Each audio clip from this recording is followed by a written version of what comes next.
Mekah pada abad ke-7 adalah kota yang hidup dari kehormatan suku, kekuatan perdagangan, dan kebanggaan garis keturunan.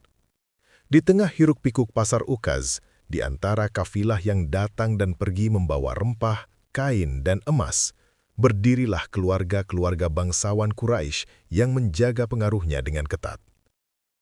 Di salah satu rumah besar dari kabilah terpandang itu, hiduplah seorang wanita bernama Ummu Jamil. Nama aslinya Arwah binti Harb. Ia bukan wanita biasa. Ia berasal dari keluarga elit Quraisy, saudari dari Abu Sufyan, dan menikah dengan Abu Lahab, paman kandung Nabi Muhammad. Secara status sosial, ia berada di puncak. Kekayaan, kedudukan, dan pengaruh ada dalam genggamannya. Rumahnya sering menjadi tempat berkumpul para pembesar. Ucapannya didengar, pendapatnya diperhitungkan. Dalam struktur masyarakat Mekah yang menjunjung tinggi nasab, posisinya nyaris tak tergoyahkan. Namun, suasana Mekah mulai berubah ketika Nabi Muhammad menerima wahyu pertama. Dakwah tauhid perlahan menyentuh hati sebagian orang, terutama mereka yang lemah dan tertindas. Pesan tentang keesaan Allah, tentang keadilan, tentang hari pembalasan, mulai mengguncang tatanan lama yang selama ini menguntungkan para elit Quraisy. Bagi kalangan bangsawan seperti Ummu Jamil, ajaran itu bukan sekedar seruan spiritual. Ia melihatnya sebagai ancaman terhadap tradisi leluhur, ancaman terhadap kekuasaan ekonomi yang bergantung pada penyembahan berhala di sekitar Ka'bah, ancaman terhadap stabilitas sosial yang menempatkan bangsawan di atas dan budak di bawah. Disinilah benih konflik mulai tertanam dalam hatinya. Sebagai istri Abu Lahab, ia menyaksikan langsung bagaimana suaminya menanggapi dakwah Nabi dengan kemarahan. Ketika Nabi mengumpulkan keluarga Bani Hashim dan menyeru mereka untuk beriman, Abu Lahab adalah orang pertama yang mencela dan meremehkan beliau. Atmosfer rumah tangga mereka pun dipenuhi percakapan tentang bahaya ajaran baru itu. Namun Ummu Jamil bukan sekedar istri yang mengikuti suami. Ia memiliki karakter kuat, lidah yang tajam, dan keberanian untuk tampil di ruang publik. Dalam masyarakat Arab saat itu, wanita bangsawan memiliki peran dalam membentuk opini sosial melalui syair, percakapan, dan jaringan kekerabatan. Dan Ummu Jamil tahu betul bagaimana memanfaatkan posisi itu. Secara lahiriah, ia mungkin tampak seperti wanita terhormat dengan pakaian terbaik dan perhiasan yang berkilau. Tetapi di balik itu, tersimpan tekad yang keras untuk mempertahankan status dan kehormatan keluarganya. Ia percaya bahwa ajaran yang dibawa Nabi akan meruntuhkan struktur lama yang selama ini menguntungkan mereka. Sementara itu, dakwah Islam terus berkembang secara perlahan namun pasti. Para pengikut awal, meski jumlahnya sedikit, menunjukkan keteguhan yang tak biasa. Mereka rela dicaci, disiksa, bahkan diucilkan. Keteguhan itu justru semakin membuat para penentang merasa terancam. Di tengah suasana inilah, nama Ummu Jamil mulai dikenal bukan hanya sebagai bangsawan Quraisy, tetapi sebagai salah satu figur paling vokal dalam menentang dakwah Islam. Sejarah kemudian mencatat bahwa ia diabadikan dalam surah Al-Lahab meski tidak disebutkan namanya secara langsung. Ayat yang menyebut istri Abu Lahab dan pembawa kayu bakar menjadi penanda bahwa perannya bukan peran kecil. Ia bukan figuran dalam konflik besar ini, ia adalah bagian dari poros perlawanan terhadap kebenaran. Di tahap awal kisah ini, kita melihat kontras yang tajam. Seorang wanita bangsawan hidup dalam kemewahan dan kehormatan dunia, berhadapan dengan seorang nabi yang membawa pesan tauhid dan kesetaraan. Latar tempatnya adalah Mekah, kota suci yang menjadi pusat spiritual dan ekonomi Jazirah Arab. Latar waktunya adalah masa-masa awal kenabian, ketika Islam masih dianggap ancaman kecil namun menjanjikan perubahan besar. Suasananya tegang, penuh bisik-bisik, penuh kecemasan tersembunyi di balik senyum para pembesar Quraisy. Di titik inilah orientasi cerita terbentuk. Kita mengenal tokohnya, kita memahami latar sosialnya, kita merasakan suasana yang menyelimuti Mekah saat itu. Dan tanpa disadari, panggung telah siap, karakter telah diperkenalkan, ketegangan mulai merambat perlahan.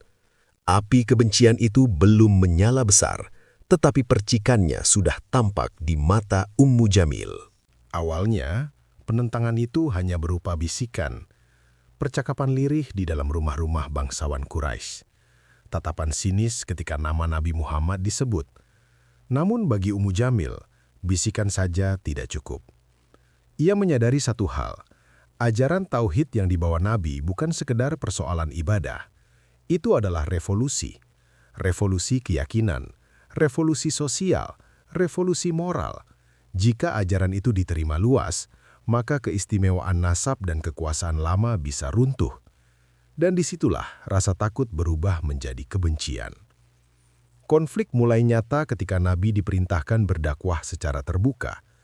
Di Bukit Sofa, beliau menyeru seluruh kabilah Quraisy agar meninggalkan penyembahan berhala dan kembali kepada Allah yang Maha Esa. Seruan itu mengguncang Mekah. Di antara kerumunan yang marah dan tercengang, berdirilah Abu Lahab yang berteriak mencela. Peristiwa itu menjadi salah satu titik awal permusuhan terbuka. Di rumahnya, Ummu Jamil mendengar kabar itu. Ia tidak hanya marah, ia merasa dipermalukan. Baginya, dakwah itu seperti serangan langsung terhadap kehormatan keluarga besar mereka. Sejak hari itu, ia mengambil peran lebih aktif. Ia mulai menyebarkan cerita-cerita yang merendahkan Nabi. Ia mengatakan kepada para wanita Quraisy bahwa Muhammad telah memecah belah keluarga. Ia menuduh bahwa ajaran baru itu akan menghancurkan tradisi nenek moyang.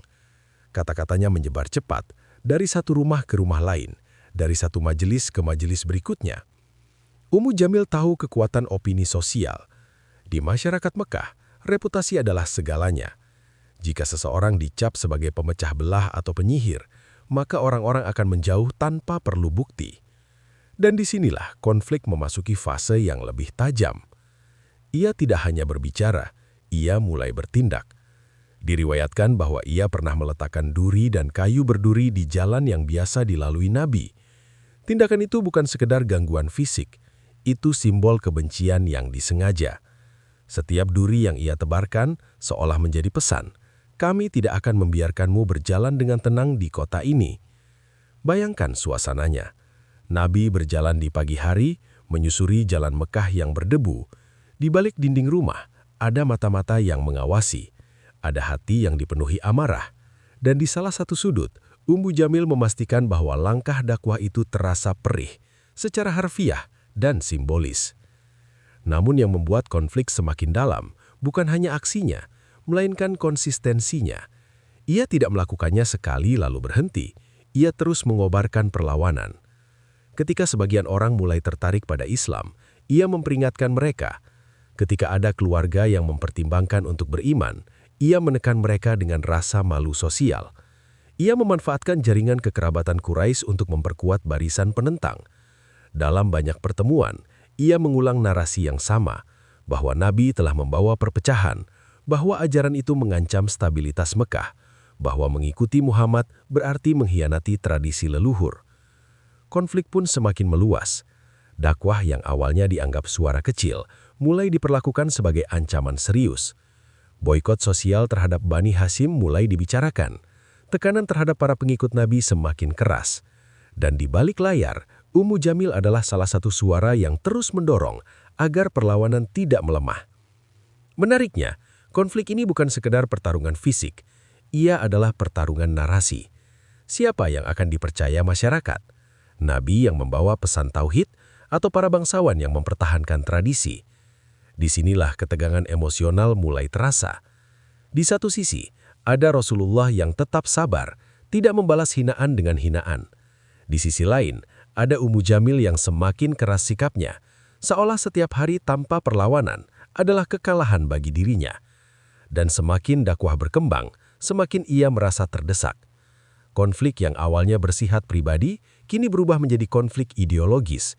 Ini bukan lagi soal persaingan keluarga. Ini adalah benturan antara cahaya tauhid dan gelapnya kesombongan. Api itu mulai menyala lebih besar.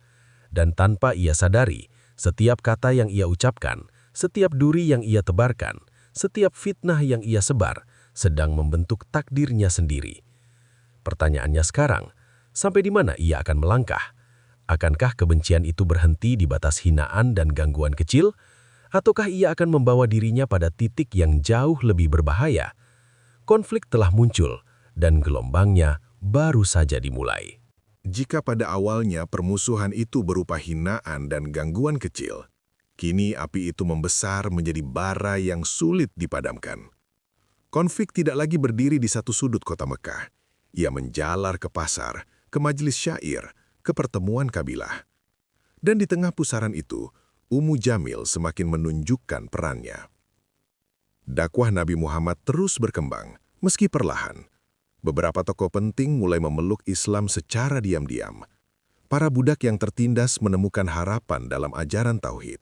Bahkan sebagian anak muda Quraisy mulai mempertanyakan keyakinan lama mereka. Bagi Ummu Jamil, ini bukan sekedar perkembangan biasa, ini ancaman nyata. Ia menyadari satu hal yang membuatnya gelisah. Ajaran ini tidak bisa dihentikan hanya dengan ejekan. Semakin ditekan, semakin tampak kuat. Semakin dihina, semakin menunjukkan keteguhan pengikutnya. Disinilah ia menaikkan intensitas perlawanan. Ia tidak lagi hanya berbicara di lingkaran kecil. Ia mulai membentuk opini secara sistematis. Setiap kali ada pertemuan wanita Quraisy, ia memastikan narasi yang sama terus diulang. Muhammad adalah pemecah keluarga. Muhammad merusak hubungan ayah dan anak. Muhammad menghina tradisi leluhur. Kata-kata itu seperti kayu bakar yang disusun rapi. Sedikit percikan saja, dan api kemarahan kolektif akan menyala. Tak berhenti di sana, tekanan sosial terhadap pengikut Nabi semakin keras. Jika ada keluarga yang menunjukkan simpati terhadap Islam, mereka dipermalukan. Jika ada budak yang beriman, mereka disiksa. Atmosfer Mekah berubah menjadi penuh kecurigaan. Komplikasi memuncak ketika wacana boikot terhadap Bani Hashim mulai digulirkan. Bani Hashim adalah kabilah Nabi, dan sebagian besar anggotanya, meski belum beriman, tetap melindungi beliau karena hubungan darah. Bagi Ummu Jamil dan kelompoknya, perlindungan itu harus dipatahkan. Boikot sosial dan ekonomi menjadi senjata. Tidak boleh ada jual beli dengan mereka, tidak boleh ada pernikahan, tidak boleh ada hubungan dagang. Isolasi total. Bayangkan tekanan yang terjadi saat itu. Anak-anak kelaparan, suara tangis terdengar dari lembah tempat Bani Hashim terasing. 3 tahun masa sulit yang menguji kesabaran. Dan meski sejarah mencatat banyak tokoh terlibat dalam keputusan itu, peran Ummu Jamil sebagai penyulut opini tak bisa diabaikan. Ia adalah bagian dari mesin propaganda yang membuat kebijakan kejam itu dianggap perlu. Namun yang membuat situasi semakin rumit adalah turunnya surah Al-Lahab. Ayat itu tidak hanya menyebut kebinasaan bagi suaminya, Abu Lahab. Ayat itu juga menyentuh dirinya dan istrinya, pembawa kayu bakar. Seolah seluruh perbuatannya disorot oleh wahyu. Bagi orang-orang beriman, ayat itu adalah penguat hati. Tetapi bagi Ummu Jamil, itu adalah tamparan keras. Namanya tidak disebut, tetapi sifatnya diabadikan. Perbuatannya dilukiskan secara simbolis, dan simbol itu sangat tajam. Pembawa kayu bakar. Sebagian mufasir menjelaskan bahwa maknanya bukan hanya karena ia menaruh duri di jalan Nabi, tetapi karena ia membawa kayu bakar fitnah, menyulut api permusuhan di tengah masyarakat. Kini situasi berubah dari sekedar konflik sosial menjadi konflik spiritual. Ummu Jamil tidak hanya berhadapan dengan seorang manusia yang berdakwah, ia berhadapan dengan wahyu yang turun dari langit. Dan alih-alih merenung, hatinya justru semakin keras. Kemarahannya bertambah, harga dirinya terusik. Bagaimana mungkin ia, wanita bangsawan Quraisy, disinggung dalam ayat yang dibaca orang-orang setiap hari?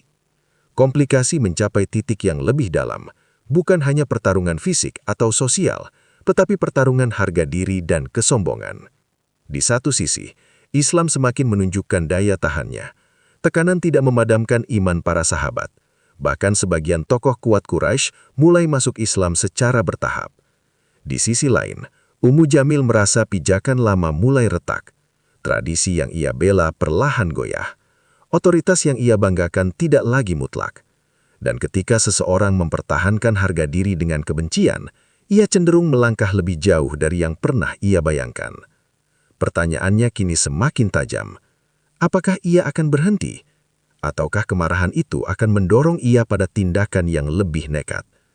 Api telah tersusun, kayu bakar telah menumpuk, dan satu percikan besar saja akan membawa kisah ini menuju puncak ketegangan. Ketegangan yang selama ini terpendam akhirnya mencapai puncaknya ketika surah-surah Al-Lahab turun secara terang dan tegas. Ayat-ayat itu tidak samar, tidak kiasan yang lembut. Ia menyebut kebinasaan bagi Abu Lahab dan menyebut istrinya sebagai pembawa kayu bakar yang di lehernya ada tali dari sabut. Kabar itu menyebar cepat di Mekah. Orang-orang membicarakannya di pasar, di pelataran Ka'bah, di sudut-sudut pertemuan kabilah. Bagi kaum beriman, ayat itu adalah penguat keyakinan, sebuah penegasan bahwa Allah mengetahui setiap hinaan, setiap duri, setiap fitnah yang ditebarkan. Namun, bagi Ummu Jamil, itu adalah pukulan yang menghantam harga diri terdalamnya. Ia merasa dipermalukan, bukan hanya oleh manusia, tetapi oleh wahyu yang dibacakan di hadapan orang banyak. Bayangkan suasana saat itu. Seorang wanita bangsawan terbiasa dihormati, kini menjadi bahan pembicaraan karena ayat yang turun dari langit. Amarahnya meluap, dadanya sesak oleh rasa hina yang tak pernah ia rasakan sebelumnya. Ia mengambil batu besar. Dengan langkah cepat dan penuh emosi, ia berjalan menuju Ka'bah. Di sana, Nabi Muhammad sedang duduk bersama Abu Bakar. Niatnya jelas, ia ingin melampiaskan kemarahan, ia ingin menghina, ia ingin menunjukkan bahwa ia tidak takut. Dengan suara keras, ia memaki, ia melontarkan syair-syair celaan, ia menyebut Nabi dengan sebutan yang merendahkan, tangannya menggenggam batu siap dilemparkan. Tetapi, terjadi sesuatu yang tak ia duga. Ia berdiri di hadapan tempat Nabi duduk, namun ia tidak melihat beliau. Abu Bakar sempat khawatir, namun Nabi tetap tenang. Allah menutup pandangan Ummu Jamil sehingga ia tidak mampu melihat Rasulullah yang berada tepat di situ. Ia hanya melihat Abu Bakar. Dengan penuh emosi ia berkata, "Aku mendengar sahabatmu itu mencelaku. Jika aku melihatnya, akan kulemparkan batu ini ke mulutnya." Ia berbicara lantang, namun objek kemarahannya seolah tak kasat mata.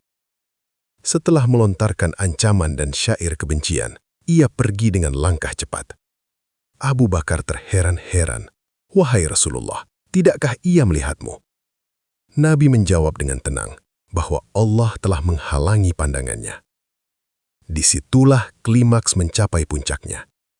Bukan hanya karena kemarahan Ummu Jamil, bukan hanya karena turunnya ayat yang mengabadikan perbuatannya, tetapi karena realitas spiritual yang tak bisa ia pahami.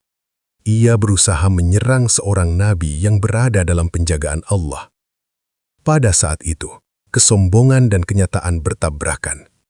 Ia merasa kuat karena status dan pengaruhnya, namun di hadapan kehendak Allah, kekuatan itu tak berarti. Simbol pembawa kayu bakar menjadi semakin jelas. Selama ini ia membawa kayu fitnah, menyulut api kebencian. Kini, ayat itu menggambarkan bahwa kayu bakar itu seolah menjadi bagian dari dirinya sendiri, bahkan di akhirat kelak. Bayangan tentang tali dari sabut di lehernya bukan sekedar ancaman fisik, ia adalah simbol kehinaan setelah kesombongan. Dari wanita bangsawan yang terhormat menjadi figur yang disebut sebagai pembawa kayu bakar dalam ayat suci. Ketegangan emosional mencapai titik tertinggi di sini. Di satu sisi, Nabi tetap sabar, tidak membalas, tidak membentak, tidak membalas hinaan dengan hinaan. Di sisi lain, Ummu Jamil tenggelam dalam amarah yang membutakan. Dan ironisnya, semakin ia berusaha memadamkan dakwah, semakin jelas bahwa dakwah itu berada dalam perlindungan Allah. Klimaks ini bukan sekedar peristiwa fisik di sekitar Ka'bah. Ia adalah momen simbolik. Seorang manusia yang diliputi kesombongan berdiri di hadapan kebenaran, tetapi tidak mampu melihatnya.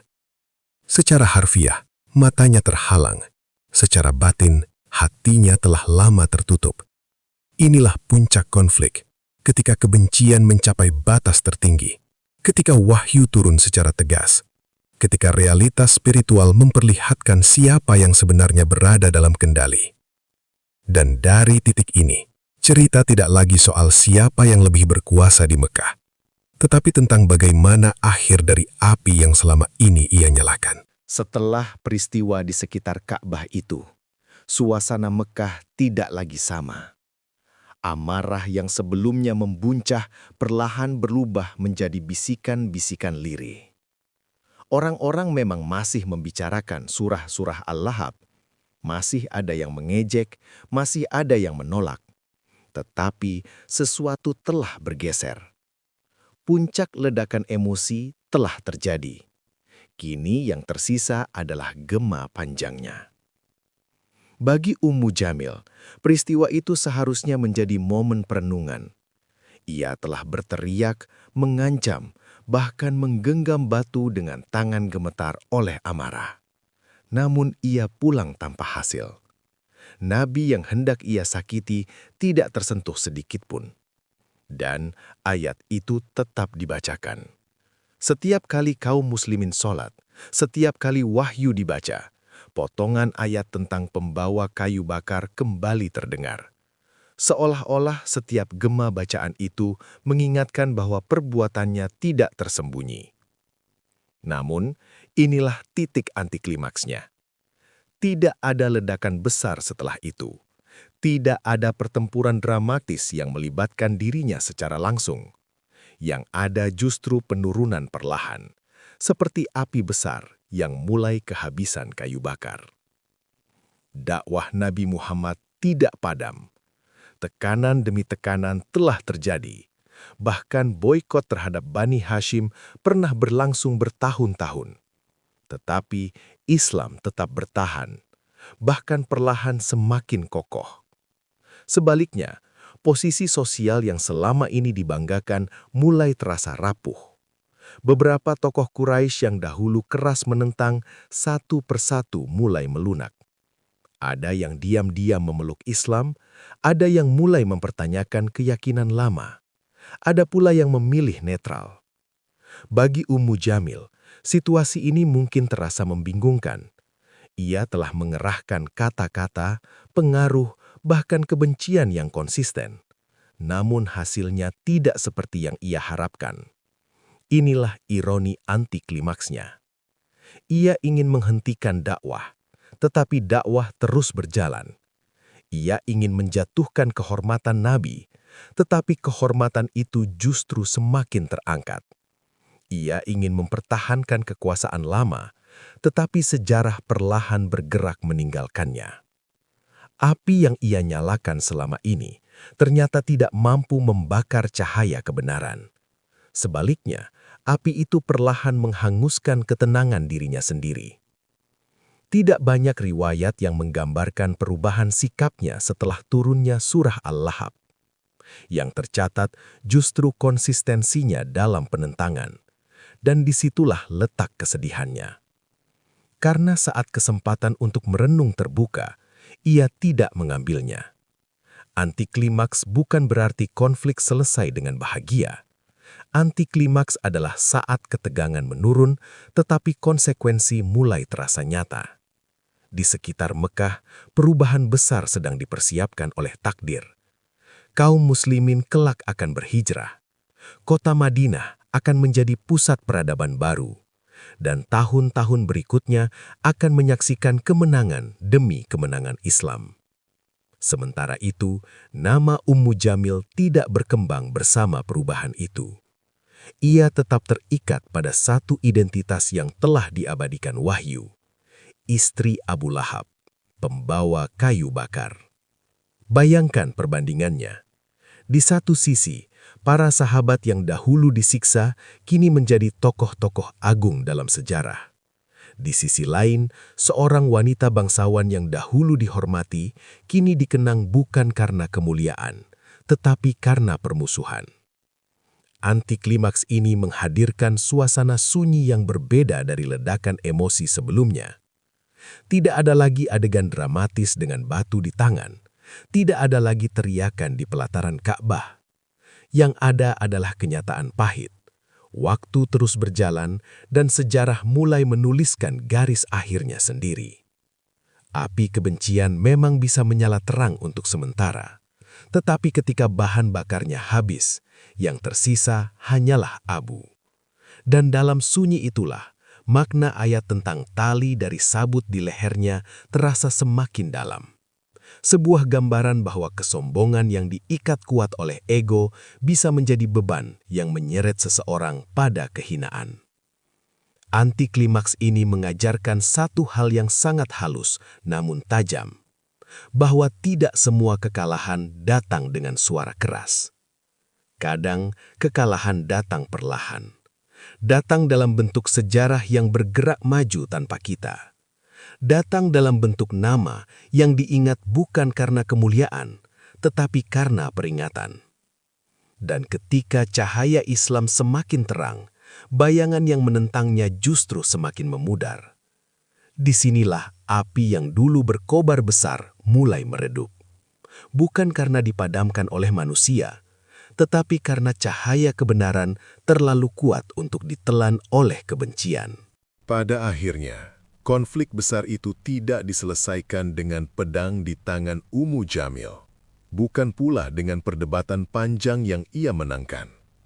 Penyelesaiannya datang dengan cara yang jauh lebih sunyi, melalui perjalanan waktu dan ketetapan Allah. Setelah fase-fase tekanan, boikot, dan hinaan berlalu, sejarah mulai memperlihatkan arahnya. Dakwah Nabi Muhammad tidak berhenti. Bahkan ketika tekanan di Mekah semakin keras, pintu baru terbuka di Madinah. Hijrah menjadi titik balik besar. Islam tidak lagi hanya bertahan. Ia tumbuh, membangun masyarakat, menata peradaban. Sementara itu, posisi keluarga Abu Lahab perlahan melemah. Abu Lahab sendiri wafat dalam keadaan tragis setelah Perang Badar, terjangkit penyakit yang membuat orang-orang menjauh darinya. Sosok yang dahulu begitu lantang mencaci Nabi, akhirnya pergi tanpa kemuliaan yang ia banggakan. Dan bagaimana dengan Ummu Jamil? Tidak ada catatan gemuruh tentang taubatnya. Tidak ada kisah dramatis tentang perubahan hatinya. Ia tetap dikenal sebagai figur yang konsisten dalam penentangan. Disinilah letak resolusi yang pahit. Tidak semua konflik berakhir dengan kesadaran dan penyesalan. Ada yang berakhir dengan keteguhan dalam kesalahan. Resolusi kisah ini bukan tentang kemenangan fisik terhadap dirinya.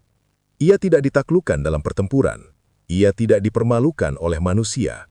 Tetapi namanya telah lebih dulu diabadikan dalam surah Al-Lahab sebagai pelajaran lintas zaman. Itulah penyelesaiannya. Allah menyelesaikan kisah ini dengan caranya sendiri. Wahyu turun sebagai keputusan final. Tidak perlu perdebatan panjang, tidak perlu pembelaan diri. Ayat itu tetap dibaca hingga hari ini, menjadi pengingat bahwa harta, nasab, dan pengaruh tidak mampu menyelamatkan seseorang dari akibat permusuhan terhadap kebenaran. Di titik ini, ketegangan benar-benar meredah. Tidak ada lagi konfrontasi terbuka antara Ummu Jamil dan Nabi. Tidak ada lagi adegan melempar batu. Yang tersisa adalah perbandingan sunyi antara dua jalan hidup.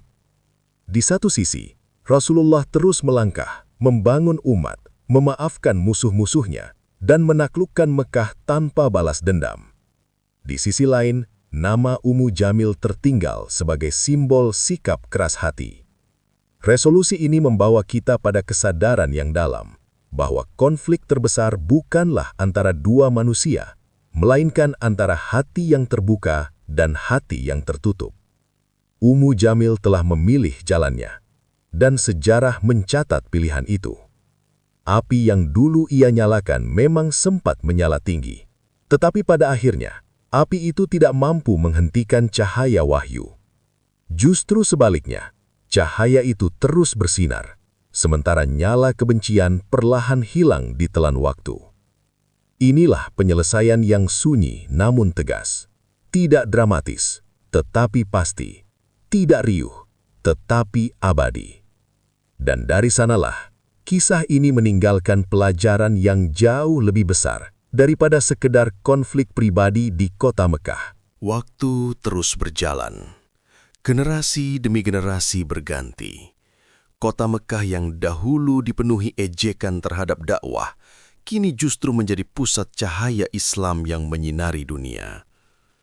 Namun ada satu nama yang tak pernah hilang dari lembaran sejarah, bukan sebagai tokoh kehormatan, melainkan sebagai peringatan keras bagi siapa saja yang memusuhi kebenaran. Ia adalah Ummu Jamil, wanita yang pernah berdiri di garis depan permusuhan terhadap risalah Nabi Muhammad.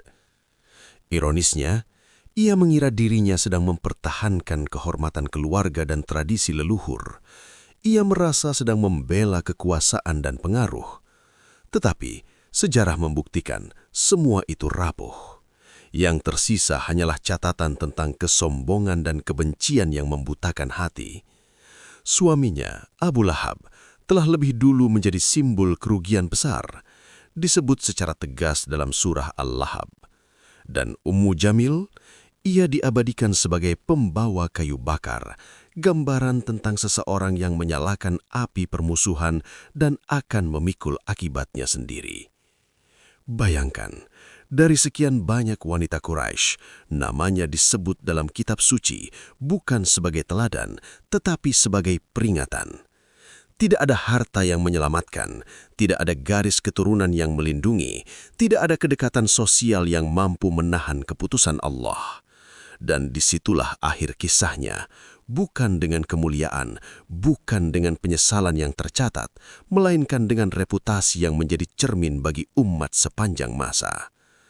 Namun, di balik kisah kelam itu, ada cahaya pelajaran yang begitu terang. Bahwa kebenaran tidak pernah bisa dipadamkan oleh fitnah. Bahwa dakwah yang diperangi dengan kebencian justru semakin kuat. Dan bahwa setiap perbuatan, sekecil apapun, akan kembali kepada pelakunya. Akhir cerita ini bukan hanya tentang satu wanita di masa lalu. Ini tentang pilihan hati manusia di setiap zaman. Apakah kita akan menjadi penyulut api kebencian atau menjadi pembawa cahaya kebaikan? Sejarah telah mencatat, dan kini giliran kita menentukan bagaimana nama kita ingin dikenang. Sahabat Check-in, cerita dan kisah inspiratif. Dari kisah Ummu Jamil, kita belajar bahwa kebencian yang dipelihara hanya akan membakar diri sendiri.